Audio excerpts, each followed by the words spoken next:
ரகசிய வருகையில் உலகம் எப்படி இருக்கும்? இயேசு ரகசியமாக தன்னுடைய பிள்ளைகளை அழைச்சிட்டு போயிடுறார். அவங்க மத்திய ஆகாயத்தில் இயேசுவை சந்திப்பாங்க. கிறிஸ்தவர்கள் மரித்தவர்கள் முதலாவது எழுந்திருப்பாங்க.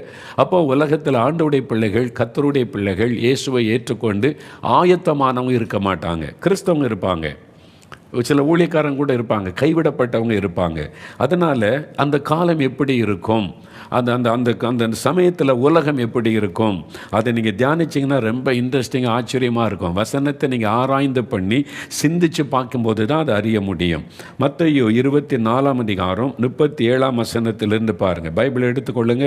மத்தேயு 24 வசனத்திலிருந்து 44 வசனம் வரைக்கும் இயேசுடைய ரகசியம் வருகை காலத்தில் உலகம் எப்படி இருக்கும், அதன் பிறகு என்ன சம்பவிக்கும், உலகத்தில் எப்படி காரியம் சம்பவிக்கும் என்பதை கொஞ்சம் நம்ம தியானிக்க போகிறோம். முதலாவது பாருங்க, 37 வசனம், மத்தேயு 24:37 பாருங்க.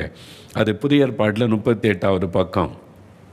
நோவாவின் காலத்தில் எப்படி நடந்ததோ அப்படியே மனுஷகுமாரன் வரும் காலத்திலும் நடக்கும். என்ன நடந்துச்சு நோவா காலத்தில்? எப்படி எனில், ஜலப்பிரளயத்துக்கு முன்னான காலத்தில் நோவா பேழைக்குள் பிரவேசிக்கும் நாள் வரைக்கும் ஜனங்கள் புசித்தும் குடித்தும் பெண் கொண்டும் பெண் கொடுத்தும் ஜலப்பிரளயம் வந்து அனைவரையும் வாரிக்கொண்டு போக மட்டும் உணராமல் இருந்தார்கள். அப்படியே மனுஷகுமாரன் வரும் காலத்திலும் நடக்கும். ஒரு கூட்ட மக்கள் உணரவே மாட்டாங்க. இயேசு வரப்போகிறார், 2ஆம் வருகை சமீபம், உலகம் முடிய போகுதுன்னா அதை சட்டையே பண்ண மாட்டாங்க, உணரவே மாட்டாங்க. இன்னும் என்னவோ 1000 வருஷம் இந்த உலகத்திலேயே இவங்க வீடு மேலே வீடு வாங்கி கட்டி வாழப்போகிற மாதிரி சிந்தையில் வாழ்வாங்க. நோவாவின் காலத்தில் இருந்ததை போல மக்கள் உலகத்தின் மீதே நாட்டமாக இருப்பாங்க. பணம், காசு, வீடு, பொருள், இந்த உலக காரியத்திலேயே சிந்தையாக இருப்பாங்க. ஆண்டவருடைய வார்த்தைக்கு செவி கொடுக்க மாட்டாங்க, உணர மாட்டாங்க. அப்படிப்பட்ட ஒரு கூட்ட மக்கள் இருப்பாங்க அப்படின்னு ஆண்டவர் சொல்றார். அடுத்து, அப்பொழுது 2 பேர் வயலில் இருப்பார்கள். இப்போ ஆண்டவர் வரும்போது சீக்ரெட் கம்மிங், மத்திய ஆகாயத்திலிருந்து ஆண்டவர் நிற்கும்போது, எக்காலம் தொனிக்கும் போது 2 பேர் வயலில் இருப்பார்கள். ஒருவன் ஏற்றுக்கொள்ளப்படுவான், ஒருவன் கைவிடப்படுவான். வேலை செஞ்சுட்டு இருப்பாங்க. இது பகல் நேரம் இல்லை, வீட்டில் வேலை செஞ்சு இந்த வயலில் வேலை செய்துக்கிட்டு இருப்பாங்க. ஒருவன் ஏற்றுக்கொள்ளப்படுவான், ஒருவன் கைவிடப்படுவான் அப்படின்னு எழுதப்பட்டிருக்கிறாரு. அடுத்து பாருங்கள், 2 ஸ்திரீகள் இயந்திரம் அரைத்து கொண்டிருப்பார்கள். அரைக்கிறாரு. இந்த மாதிரி திருவள்ளுவர் இதெல்லாம் அரைக்கிற சாயங்காலத்தில் தான் பெண்கள் உட்கார்ந்து இந்த மாவு அரைக்கிறது, இந்த வேலையெல்லாம் செய்வாங்க. அது ஒருத்தி ஏற்றுக்கொள்ளப்படுவாள், ஒருத்தி கைவிடப்படுவாள். இன்னொரு சுவிசேஷத்தில் 2 பேர் படுக்கையில் இருப்பாங்க. ஒருத்தர் ஏற்றுக்கொள்ளப்படும், ஒருத்தர் கைவிடப்படுவாங்க. அது இரவு நேரம், ராத்திரி தூங்குகிற நேரம். இது பெண்கள் வேலை செய்கிற நேரம், மாலை நேரம். இயந்திரம் அரைத்து இந்த வீட்டு வேலை செய்கிற சாயங்காலத்தில் தான் அந்த மாதிரி வேலையெல்லாம் செய்வாங்க. மாவிடிக்கிறது, இந்த மாதிரி அரைக்கிறது, இந்த வேலைகளை செய்வாங்க. வயலில் இருக்கிறது காலை நேரத்தில், வயலில் போய் பகல் நேரத்தில் வேலை செய்வாங்க. அப்போ பகலில், சாயங்காலம், ராத்திரி. ஏன் அப்படி சொல்லப்பட்டிருக்கு? ஆண்டவர் சொல்கிறாருன்னா, இயேசு வரும்போது உலகம் உருண்டையாக இருக்கிறதுனால சில தேசங்களில் அது பகல் நேரமாக இருக்கும், சில தேசங்களில் அது சாயங்கால நேரமாக இருக்கும், சில தேசங்களில் அது இரவு நேரம் தூங்கி கொண்டு இருப்பாங்க. அப்போ இயேசு வரும்போது ஒரு தேசத்தில் பகல், ஒரு தேசத்தில் சாயங்காலம், ஒரு தேசத்தில் இரவு நேரம். அதைத்தான் ஆண்டவர் குறிப்பிடுகிறார். 2 பேர் வயலில் இருப்பாங்க. ஒருத்தர் ஏற்றுக்கொள்ளப்படுவான், ஒருத்தன் கைவிடப்படுவான். 2 பெண்கள் உட்கார்ந்து திரியல் அரிச்சு கொண்டு இருப்பாங்க. பாருங்க, 2 பேர் எந்திரம் அரைத்து கொண்டு இருப்பாங்க. ஒருத்தி ஏற்றுக்கொள்ளப்படுவாள், ஒருத்தி கைவிடப்படுவாள். 2 பேர் படுக்கையில் தூங்கிட்டு இருப்பாங்க. ஒருத்தர் ஏற்றுக்கொள்ளப்படுவாங்க, ஒருத்தர் கைவிடப்படுவாங்க. அப்போ ஆண்டவர் 2 பேரில் ஒருத்தர் தான் ஏற்றுக்கொள்ளுவாரா? எதற்காக சொல்லப்பட்டு இருக்கிறது? யார் ஏற்றுக்கொள்ளப்படுவா, யார் கைவிடப்படுவா? ரட்சிக்கப்பட்டு பரிசுத்தாவின் அபிஷேகம் பெற்று வருகைக்கு ஆயத்தமாக இருக்கிறவங்க ஏற்றுக்கொள்ளப்படுவாங்க. வருகைக்கு ஆயத்தம் இல்லாதவங்க, கிறிஸ்தவங்களாக இருந்தாலும், பைபிள் வாசிக்கிறவங்களாக இருந்தாலும், ஜெபிக்கிறவங்களாக இருந்தாலும், சர்ச்சுக்கு போகிறவங்களாக இருந்தாலும், ஊழியக்காரராக இருந்தாலும் கூட வருகைக்கு ஆயத்தம் இல்லாதவர்கள் கைவிடப்பட்டு விடுவார்கள். நல்லா அறிந்து கொள்ளுங்க. ஆயத்தமாக இருக்கிறவங்க எடுத்துக்கொள்ளப்படுவாங்க, ஆயத்தம் இல்லாதவங்க கைவிடப்பட்டுருவாங்க, இந்த உலகத்திலேயே இருந்து விடுவார்கள். அப்போது இதை இயேசு சொல்கிறார். இப்போ அடுத்து கவனிங்க, மற்ற 24:42 பாருங்கள். 42 44 நல்ல கவனிங்க வசனம். இயேசு 2ஆம் வருகை பற்றி சொன்ன முக்கியமான காரியம். இப்போ வருகையின் காலத்தில் இருக்கிற தேவ பிள்ளைகள், குட்டி பிள்ளைகள் கூட நல்ல வசனத்தை கவனிங்க. மற்ற 24:42 44 உங்கள் ஆண்டவர் இன்ன நாளிகளே வருவார் என்று நீங்கள் அறியாதிருக்கிறபடியால் விழித்திருங்கள். இயேசு ஒரு வார்னிங் கொடுக்கிறார். நீங்கள் வருகையில் காணப்படணுமானா விழித்திருங்கள். எப்போ அவர் வருவார் என்று உங்களுக்கு தெரியாது. என்றைக்கு வருவார் யாருக்கும் தெரியாது. மோகன்லாஸுக்கும் தெரியாது, எந்த தீர்க்கதரிசிக்கும் தெரியாது, எந்த ஊழியக்காரருக்கும் தெரியாது, இயேசுவுக்கே தெரியாதுன்றார். பிதா ஒருவர் தவிர வேறு யாரும் அதை அறிய மாட்டார்கள். கர்த்தர் வெளிப்படுத்திட்டாரு, இந்த தேதியில் வருவார், இங்கே வருவார்னு யாராவது சொன்னால் நம்பாதங்க, தயவு செய்து ஜாக்கிரதையாக இருங்க. ஆனால் அந்த ஆண்டவர் சொல்லார், விழிப்பாக இருங்க. எனி டைம் இயேசு வரலாம், ஆனால் நீங்கள் விழிப்பாக இருங்கள். அது பகலில் இருக்கலாம், சாயங்காலத்தில் இருக்கலாம், நடுராத்திரில் வரலாம். எனி டைம் அந்த எக்காலம் தொனிக்கலாம், இயேசு வரலாம். அது நீங்கள் எப்பவும் ஆயத்தமாக இருங்க என்பதாகத்தான் ஆண்டவர் விழித்திருங்கள். அடுத்த 43ஆம் வசனம் பாருங்கள். திருடன் இன்ன ஜாமத்தில் வருவான் என்று வீட்டு எஜமான் அறிந்திருந்தால் அவன் விழித்திருந்து தன் வீட்டை கண்ணமிட ஒட்டான் என்று அறிவீர்கள். திருடன் இன்ன ஜாமத்தில் வருவான், 2 மணிக்கு வரேன்னு சொல்லியிருக்கான், 3 மணிக்கு வரேன்னு சொல்லியிருக்கான்னா நீங்கள் காத்திருந்து நீங்கள் காத்துக்கொள்வீங்க, கண்ணமிட ஒட்ட மாட்டீங்க. நீங்கள் நினையாத நாளிகையிலே மனுஷகுமாரன் வருவார், ஆதலால் நீங்கள் ஆயத்தமாயிருங்கள். அது 2 காரியம், விழித்திருங்கள், ஆயத்தமாருங்க. தெய்வம் உங்களை பார்த்து ஆண்டவர் சொல்கிறார், என்னை பார்த்து சொல்கிறார், என் பிள்ளைகளே என்னுடைய வருகை ரகசியம். ஒரு திருடன் எப்படி ரகசியமாய் வருவானோ அதே மாதிரி சீக்ரெட் கம்மிங். இயேசு கிறிஸ்துவுடைய முதல் வருகை சீக்ரெட் கம்மிங். உலகத்தில் வரமாட்டார், மத்திய ஆகாயத்தில் வந்து நிற்பார். தேவ எக்காலம் துணிக்கப்படும். அந்த எக்கால சத்தை எல்லாருக்கும் கேட்காது. யார் யார் இயேசுடைய வருகைக்கு ஆயத்தமாக இருக்கிறாங்களோ அவரை இரட்சகராக ஏற்றுக்கொண்டு அவருடைய இரத்தத்தினால் கழுவப்பட்ட அனுபவத்தோடு யார் யாருடைய பெயர் ஜீவ புஸ்தகத்தில் எழுதப்பட்டிருக்கிறதோ வருகைக்கு ஆயத்தமாக இருக்கிறாங்களோ அவங்க காதலை மட்டும் அந்த எக்கால சத்தம் துணிக்கும். உடனே கண்ணிமை நேரத்தில் அவங்க மறுரூபமாகிடுவாங்க, இந்த பூமியில் மறைஞ்சிருவாங்க, ஆகாயத்தில் மத்திய ஆகாயத்தில் இயேசுவோடு இருப்பாங்க.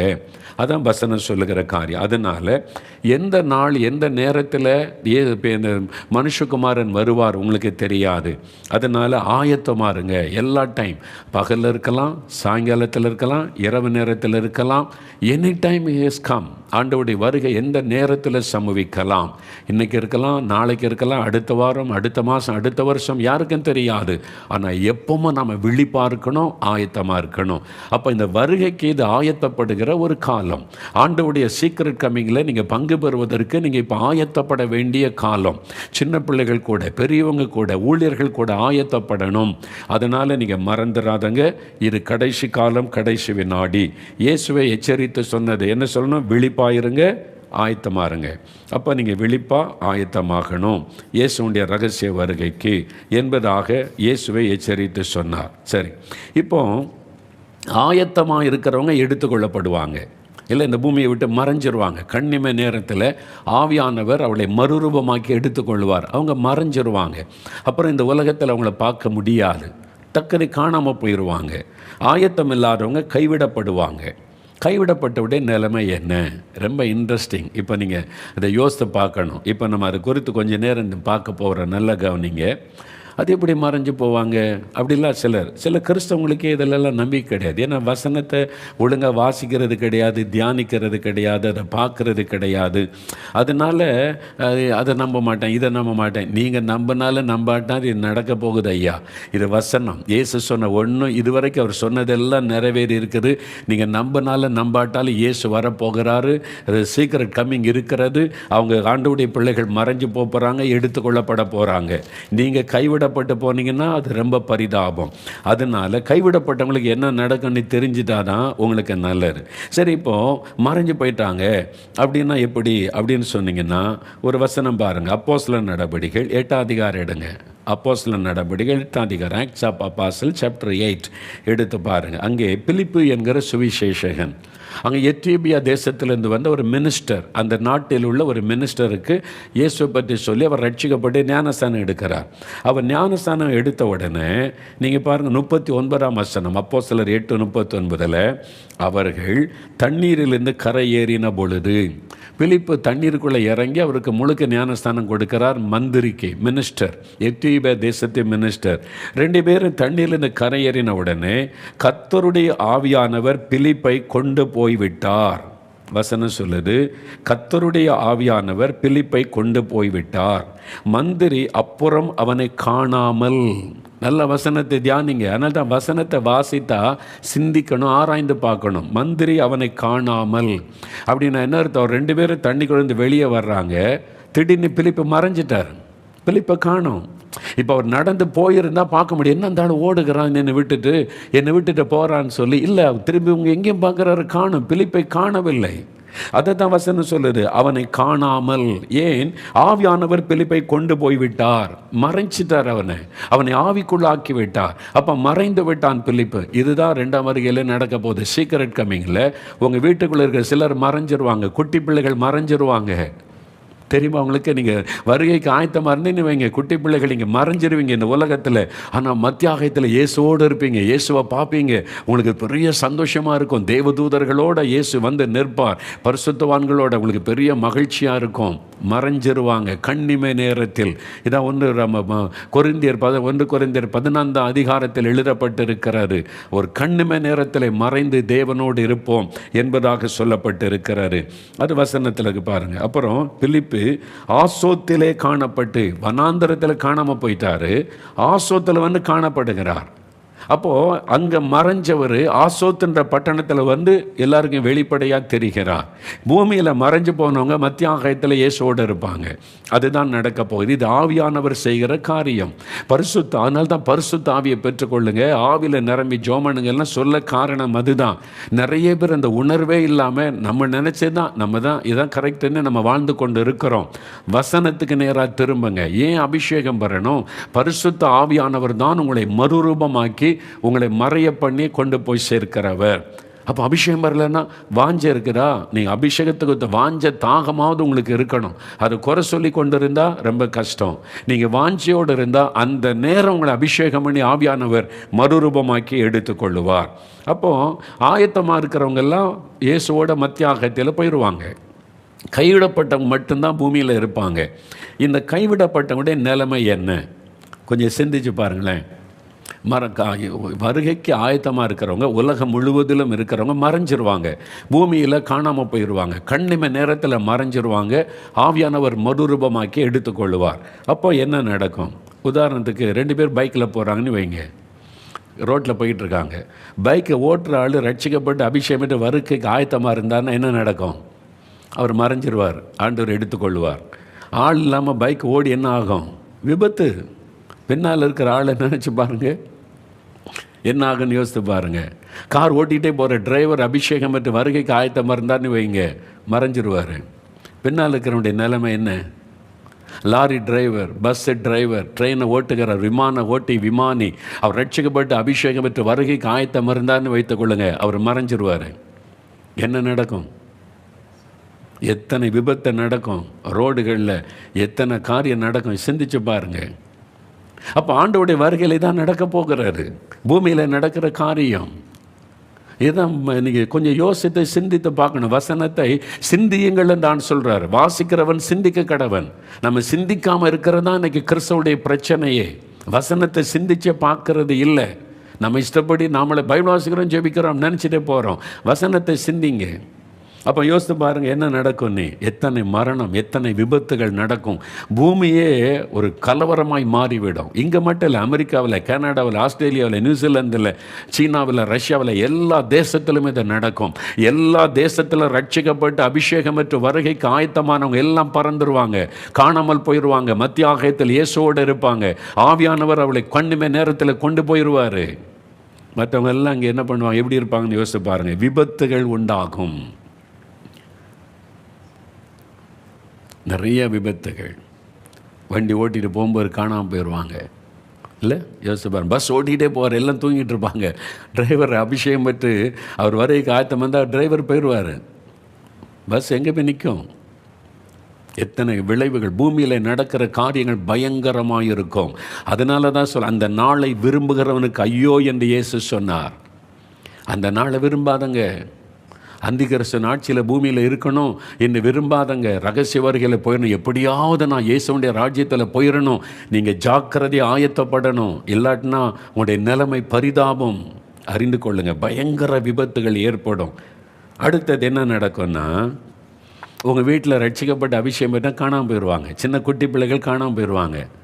எல்லாரும் வீட்டிலையும் தேடுவாங்க, என் பிள்ளைங்க தான் இருந்துச்சு காணுமே, என் மனைவியை காணும், வீட்டில் சமையல் செய்து கொண்டு தான் காணும். கணவர் தேடுவார், இவர் தண்ணி அடிக்கிறாள், இவர் போகலை.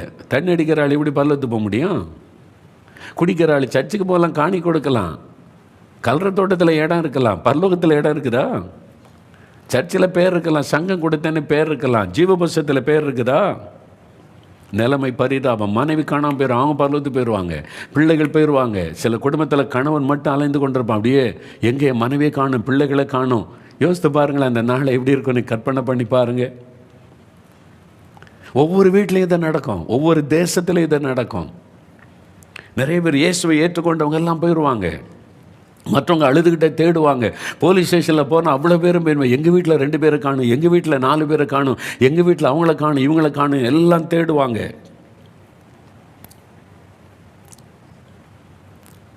இன்றைக்கி கிறிஸ்தவங்களுக்கு உபத்திரம் கொடுக்குற நாடுகள் இருக்கிறாரு. வடகொரியா, சீனா, இந்தோனேஷியா. நிறைய பேர் ஜெயிலில் ஊழியர்களை, விசுவாசிகளை அடைச்சி வச்சு கொடுமைப்படுத்துகிறாங்க. அவங்கெல்லாம் காணாமல் போயிடுவாங்க. கர்த்தருக்காக பாடு அனுபவித்த எல்லா பரிசுத்தவான்களும் ஜெயிலில் இருக்க காணாமல். நீங்கள் கற்பனை பண்ணி பாருங்கள் என்ன நடக்கும். ஆயிரக்கணக்கான பேரை காணும். இந்த அதிகாரிகள்லாம் மூளை குழம்பிடும். என்னாச்சு, ஜெயிலுக்குள்ளே தான் வச்சுருந்தா காணும், இவங்களெல்லாம் காணும், இவங்க காணாமல் போயிட்டாங்க, எப்படி போனாங்க, எல்லாம் பூட்டி தானே இருக்குது. அப்போஸ்தலர்கள் 12ஆம் அதிகாரத்தில் அதே ஒரு சம்பவம் இருக்குதா? நீங்கள் பாருங்கள், எல்லாமே பைபிள் எல்லாமே நிலநாட்டமாக நிறைய காரியம் நீங்கள் கவனமாக வாசித்து ஆராய்ந்து பார்த்தா உங்களுக்கு தெரியும். பேதுருவை சிறைச்சாலைகளை வச்சுருந்தாங்களா, தேவதூதன் வந்து கதவுகள் தானாக திறக்குது, சங்கிலி கலண்டு விழுந்தது, கூட்டிகிட்டு போயிடான், வா வெளியேன்னு சொல்லி.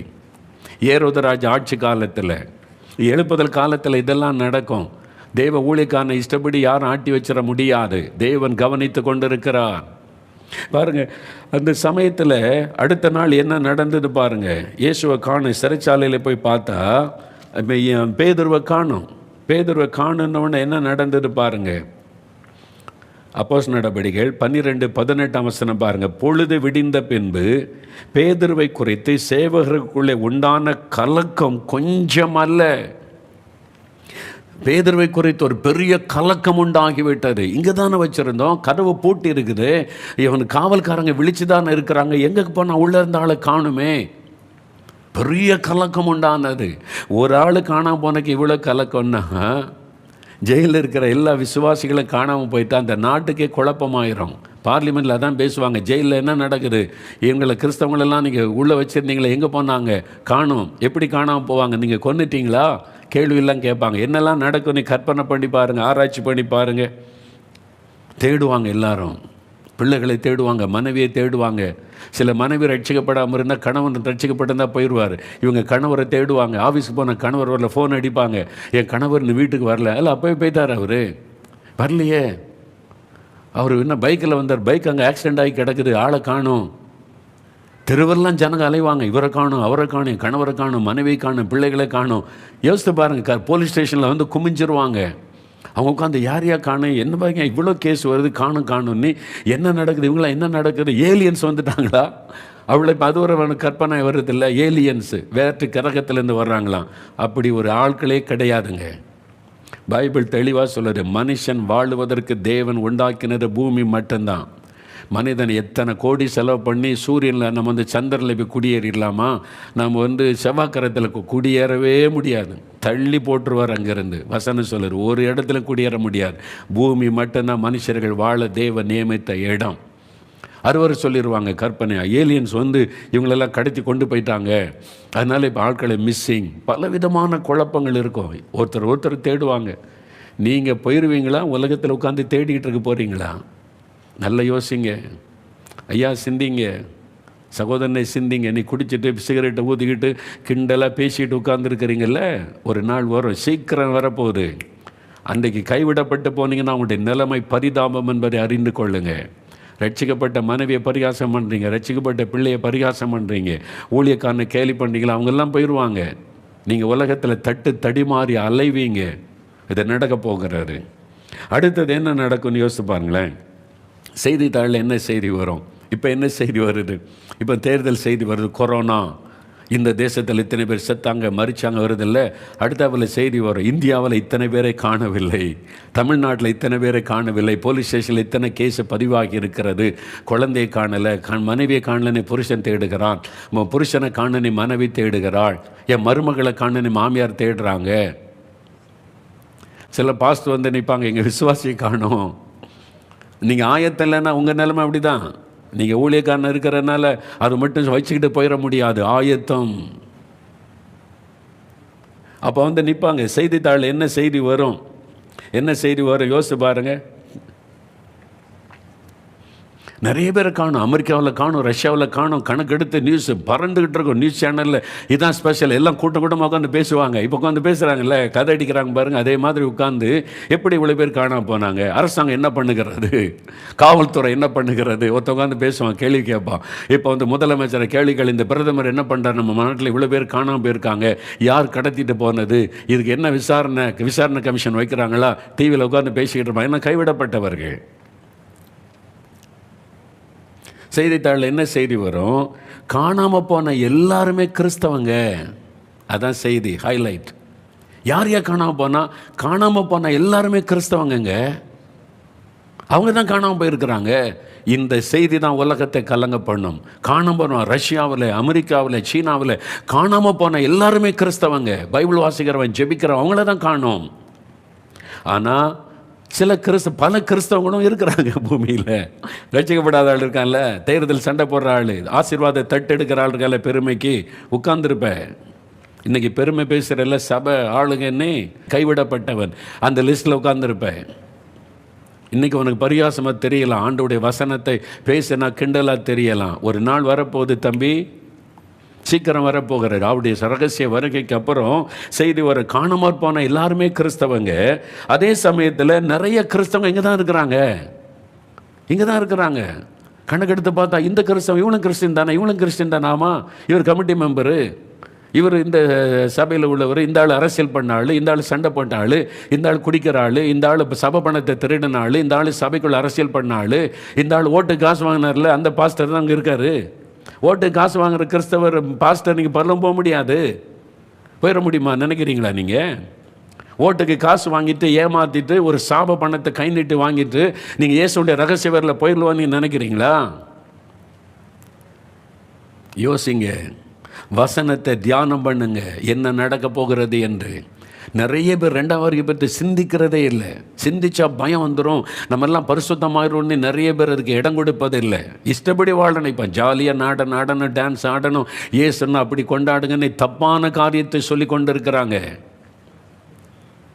சரியானது இயேசு சொல்லுகிறார். இயேசு சொன்னார், எச்சரிக்கையாருங்க, விழிப்பாருங்க, ஆயத்தமாருங்க, சிந்திங்கன்னு சொன்னவர் இயேசு. இயேசுவின் வார்த்தைக்கு கவனம் செலுத்துங்க. என்னை ஏமாத்துற ஆளுக்கு பின்னால் போனீங்க, ஆயத்தமானவங்களாம் போயிடுவாங்க, நீங்கள் இங்கே தான் இருப்பீங்க. அப்புறம் விசில் அடிச்சுக்கிட்டு இந்த டான்ஸ் ஆடிக்கிட்டு இருப்பீங்க. அந்திகிறிஸ்து வருவான், முத்தரையை போடும்படிக்கு வருவான், அறிந்து கொள்ளுங்க.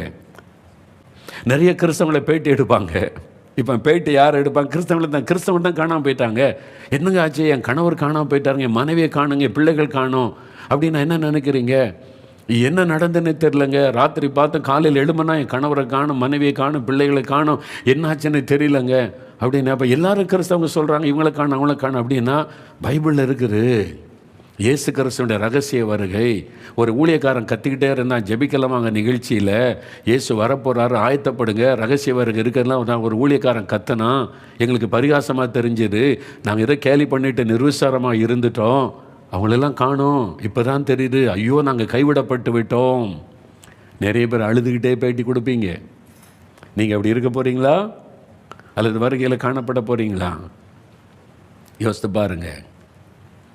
நீங்கள் உட்காந்து பேட்டி கொடுக்குற ஆளாக இருக்க போகிறீங்களா? கிறிஸ்தவங்கள தான் பேட்டி எடுப்பாங்க, ஊழியக்காரங்க பாஸ்டர் வந்து பேட்டி எடுப்பாங்க. என்ன பைபிளில் சொல்லியிருக்கிறாமே, இயேசு வரும்போது இப்படி மறைஞ்சிடறோம். ஆமாம், அப்போ நீங்கள் ஏன் மறையலை? என்ன பதில் சொல்லுவீங்க? யோசித்து பார்த்தீங்களா என்னைக்காவது?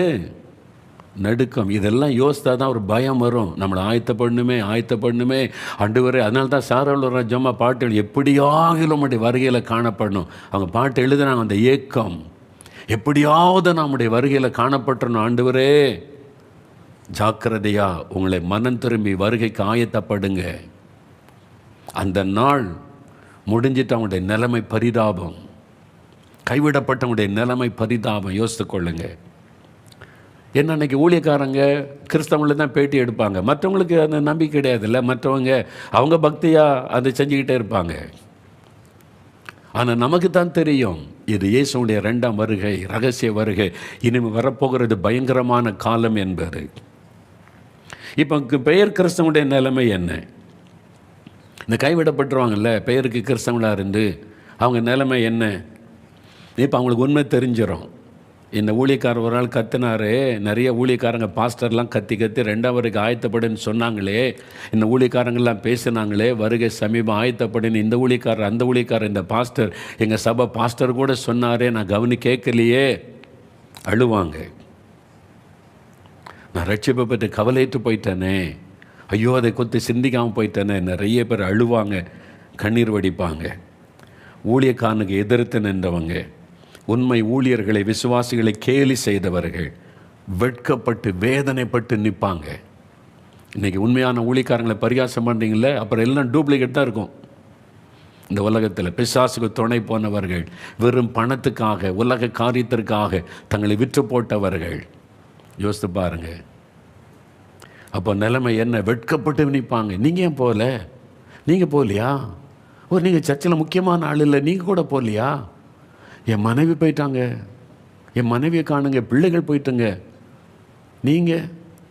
நான் பைபிள் வாசிக்கிறதில்ல, ஜெபிக்கிறதில்லை, நான் போய் சர்ச்சில் அரசியல் தான் பண்ணிக்கிட்டு இருந்தேன், ஏதாவது பெரிய ஊழியமாக நினச்சி பெருமையாக பண்ணிக்கிட்டு இருந்தேன். குடும்ப பெருமை பேசுகிறீங்களா சர்ச்சில் போய்? ஏன் குடும்பம், நான் கட்டின ஆலயம் தெரியுமா? கைவிடப்பட்டு நிற்பீங்க, வெட்கப்பட்டு நிற்பீங்க. அன்றைக்கி உங்களுடைய நிலைமை என்ன? யோசித்து பாருங்கள். பேட்டி எடுப்பாங்க, உண்மையான கிறிஸ்தவங்கள்லாம் போயிட்டாங்களாமே, அப்போ நீங்கள் கேட்பாங்களே உங்கள்கிட்ட, எந்த மூஞ்சை வச்சு நீங்கள் பேட்டி கொடுப்பீங்க? யோசிங்க. இயேசு சொல்கிறார், வாசிக்கிறவன் சிந்திக்க கடவன். இன்னைக்காவது சிந்திங்க, வருகை குறித்து சிந்திங்க, வருகையில் என்ன நடக்கும் என்பதை சிந்திங்க. சிந்திக்கிற கிறிஸ்தவளாக இருங்க. அது மாத்திரம் இல்லை, சில போதகர்கள், சில பிஷப்மார்கள், சில ஊழியக்காரங்க கூட கைவிடப்பட்டுருவாங்க. ஆயத்தம் இல்லாதவங்க. அங்கே இயேசு எக்காலம் ஊறும்போது பிஷப்மார்லாம் வாங்க, நீ கூட போகிறதில்லை, பாஸ்டர்லாம் வாங்க, ஊழியக்கார மொழி நேர ஊழியர்லாம் வாங்க கிடையாது. ஆயத்தமாக இருக்கிறவங்க தான் போக முடியும். இந்த உலகத்தில் நீ என்ன வேணாலும் பட்டம் வச்சுக்கிட, ரெவரண்ட், டாக்டர், எத்தனை பட்டம் வேணாலும் போட்டுக்கிடுங்க, அப்போஸ்தலன், தீர்க்கதரிசி, என்ன வேணாலும் போட்டு கொடுங்க. இயேசு வரும்போது தீர்க்கதரிசிலாம் வாங்க, அப்போஸ்தலர்லாம் வாங்க, இந்த பட்டம் பெற்றவங்க ரெவரண்ட், டாக்டர் அப்படிலாம் கூப்பிட போகிறதே இல்லை. எதுவும் அங்கே பலிக்காது.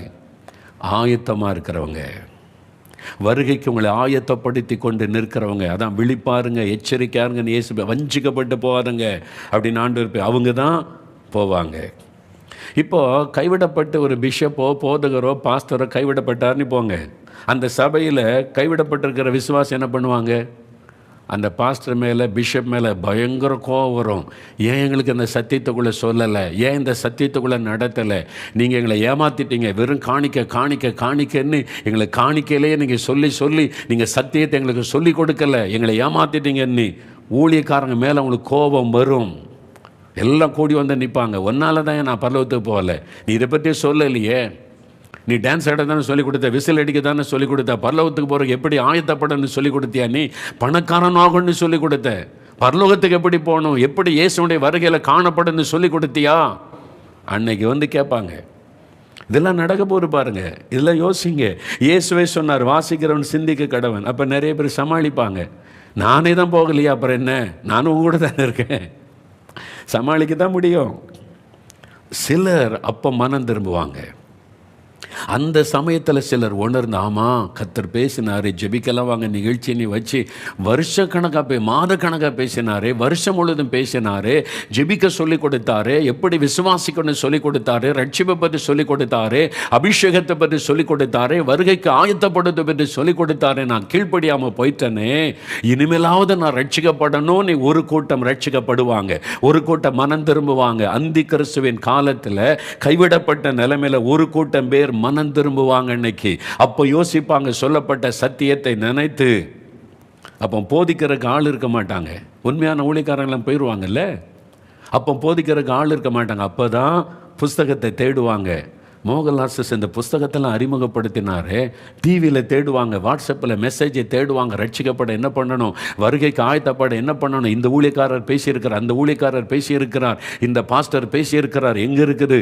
அப்போ தான் வசனத்தை தேடி அந்த காலத்தில் நிறைய பேர் ரட்சிக்கப்படுவாங்க. ஆனால் அப்பவும் ரட்சிக்கப்படாமல் இருதயத்தை கடினப்படுத்துகிற ஆட்கள் இருப்பாங்க.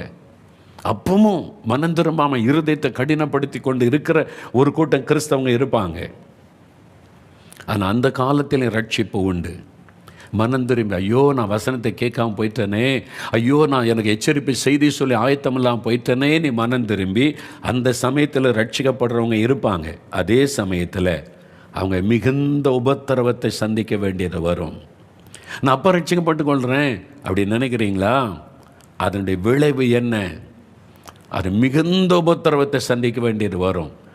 அந்த கிறிஸ்து காலத்தில் நான் ரட்சிக்கப்பட்டு கொள்கிறேன், அப்போ தான் சிலர் ரட்சிக்கப்படுவாங்க நீ சொல்கிறீங்களா, அப்போ ரட்சிக்கப்பட்டு கொள்கிறேன்னா அது மிகுந்த உபத்திரவ காலம், ரொம்ப பயங்கரமாக இருக்கும். அந்த காலத்தில் நீங்கள் மிகுந்த உபத்திரவத்தை சந்திக்க வேண்டியது வரும். இப்போ நம்ம ஆண்டவரிடத்தில் சொல்லணும், எல்லாம் எளிமைன்னு இல்லைங்க. ஆண்டவரை பார்த்து சொல்லுங்கள், ஆண்டவரே நான் ஒரு நாளும் கைவிடப்பட்டுறக்கூடாது, வருகைக்கு நான் ஆயத்தப்படணும், விழிப்பாக இருக்கணும், என்னை ஆயத்தப்படுத்துங்க, என்னை கிருபை தாங்க, என்னை ரட்சித்துருங்க. இனிமேல் இந்த பாவம் வேண்டாம், பாவம் வேண்டாம் ஆண்டவரே, இந்த ரகசிய பாவம் வேண்டாம், இச்சைகள் வேண்டாம் ஆண்டவரே, ஆண்டவரே என்னை மன்னிச்சிருங்க, ஒப்பு கொடுங்க. ஆயத்தமாக வருகைக்கு நான் ஆயத்தப்படணும், வருகையில் நான் காணப்படணும். ஐயோ நான் கைவிடப்பட்டு விடக்கூடாது, அந்தி கிறிஸ்துவின் ஆட்சியில் நான் இருந்து விடக்கூடாது, அந்த உபத்திரவ காலத்தில் நான் விடப்பட்டு விடக்கூடாது. ஆண்டவரே என்னை ரட்சிங்க. ஜெபிங்க. எல்லாரும் ஜெபம் பண்ணுங்க. 2 நிமிடம் உங்களுக்கு டைம். ஆண்டவரை பார்த்து சொல்லுங்க, ஆண்டவரே என்னை மன்னிச்சிருங்க, ஆண்டவரே என்னை பரிசுத்தப்படுத்துங்க. நான் இந்த மாதிரி துன்மார்க்கமான காரியம், சபையில் போய் இடர்லை உண்டாக்குவது, அரசியல் பண்ணுவது, ஐயோ நான் பெருமையாக பேசி இந்த மாதிரி உங்களுக்கு துக்கத்தை உண்டாக்குவது, இதெல்லாம் எனக்கு மன்னிச்சிருங்க. என் பேர் ஜீவ புஸ்தகத்தில் எழுதப்பட்டிருக்கணும், உம்முடைய வருகையில் காணப்படணும். ஆண்டவரே கிருபை தாரும். ஒப்பு கொடுங்க. மனம் திரும்பி, ஆண்டவரே நான் இன்றைக்கு மனம் திரும்பி ஒப்பு கொடுக்கிறேன், இன்றைக்கு ரட்சிக்கப்பட என்னை ஒப்பு கொடுக்கிறேன், உங்க ரத்தத்தினால என்னை கழுவிருங்கன்னு சொல்றவங்க இருதயத்தில் கை வைத்து ஜெபிங்க. இயேசுவே என்னை மன்னியும், இயேசுவே நான் ரட்சிக்கப்படணும், இயேசுவே உங்க ரத்தத்தினால் என் இருதயத்தை கழுவும், உம்முடைய வருகையில் நான் காணப்படணும். ஆண்டவரே எக்காலம் துணிக்கும் பொழுது நான் மறுரூபமாகி மத்திய ஆகாயத்துலமை சந்திக்கணும். அதற்கு என்னை ஒப்பு கொடுக்கிறேன். என்னை ஆயத்தப்படுத்தும், என்னை பரிசுத்தப்படுத்தும், என் அக்கிரமங்கள் மீறுதல்கள் பாவங்களை மன்னியும். ஆண்டவரே நான் எச்சரிக்கையா இருக்கணுமே, விழிப்பா இருக்கணுமே, உம்முடைய வருகையில காணப்படணுமே. கிருபை தாங்க.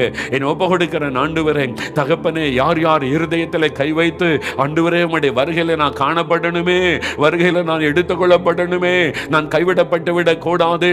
ஆண்டவரே உம்முடைய ரத்தத்தினாலே என்னை கழுவும், உம்முடைய ஆவியினாலே என்னை நிரப்பும், என்னை பரிசுத்தப்படுத்தும், வருகைக்கு என்னை ஆயத்தப்படுத்தும் என்று யார் ஜெபிக்கிறாங்களோ அந்த ஆத்துமாக்களை தொடும், அந்த சகோதரனை தொடும், அந்த சகோதரியை தொடும், அந்த தாயாரை தகப்பன்மாரை தொடும், அந்த வாலிப தம்பியை தொடும், இந்த வாலிப மகளை தொடும். ஒருவராவது கைவிடப்பட்டு விடக் கூடாது. ஆண்டவரே ரட்சிக்கப்படணும். இந்த செய்தியை கேட்கிறவங்க யாரோ இருந்தாலும், எந்த மதத்தை சார்ந்தவளா இருந்தாலும், அவங்க எல்லாம் ரட்சிக்கப்பட்ட வருகையில காணப்படணுமே, ஒருவராவது கைவிடப்பட்டு விடக் கூடாது. அதற்காக நான் மன்றாடுகிறேன், ஜெபிக்கிறேன். ஆவியானவர் தொடர்ந்து கிரியை செய்யும், வருகைக்கு ஆயத்தப்படுத்தும். இயேசு கிறிஸ்துவின் நாமத்தில் ஜெபிக்கிறோம் பிதாவே. ஆமென். என் ஆத்துமாவே கர்த்தரை சோஸ்திரி, என் முழு உளமே அவருடைய பரிசுத்தமுள்ள நாமத்தை சோஸ்திரி. என் ஆத்துமாவே கர்த்தரை சோஸ்திரி, அவர் செய்த சகல உபகாரங்களை மறவாதே. ஆமென்.